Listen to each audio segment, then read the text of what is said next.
I thought I was anything but ignorant. I put my parents into a long-term care facility, an assisted living facility, in 2004. I moved them to Arkansas in 2008. Looked at the bricks and mortar, looked at the amenities, got in the biggest room they had ever had. My dad said when he moved here, the day he moved in, and the mayor was there and congratulated him and gave him a plaque that I still have, my dad said, "I think I've died and gone to heaven." It was a great bricks and mortar facility, and for the first 6 months, it was great in terms of care and service because it had a good caring staff all 3 shifts. Then the turnover started. More turnovers, more turnovers. The night my dad was injured, half of the care staff on the 2nd shift didn't even know my parents' names.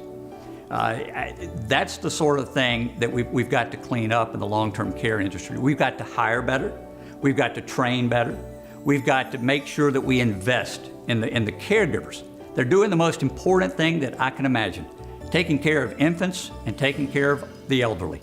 Our elderly deserve better than they're getting. And I had a client the other day that summarily fired a woman, a CNA, that had been there for 12 years.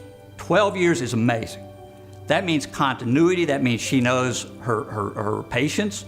She knows the staff. She knows the protocol. She probably even knows her books and her principles and her policies and procedures.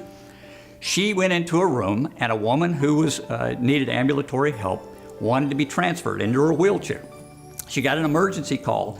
She took the wheelchair out because the lady often tried to get into the wheelchair. She did not want the lady to fall. She went in, handled the emergency, came back, put the wheelchair, got the lady, and that was the end of it. The lady's family filed a complaint that she was abused. The abuse was taking the wheelchair, the imminent danger, out. That company did not give her a warning, did not retrain her, did not tell her, and I to this day still don't know what she should have done differently, but they fired her. This was 3 days before Christmas, they fired her.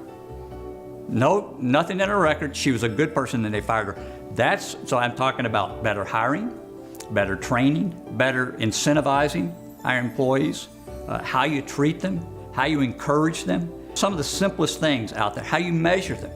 Most chains, most facilities out there do not even ask their employees at any time, do you like it here? You know, surveys. Our company, what we do when we go in is we survey that facility.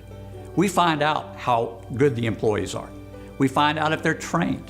We find out if they know their policies and procedures. We find out if they like where they're working, if they like their administrator. Because if you've got a bad administrator, I can tell you, you've got a bad building. And there are many bad administrators out there, just as there are many great administrators. We need to encourage and cultivate administration in these facilities that encourages and rewards good care and service. And that's not the focus. Unfortunately, and regrettably, and tragically, that's not the focus that we have throughout long-term care in this country today.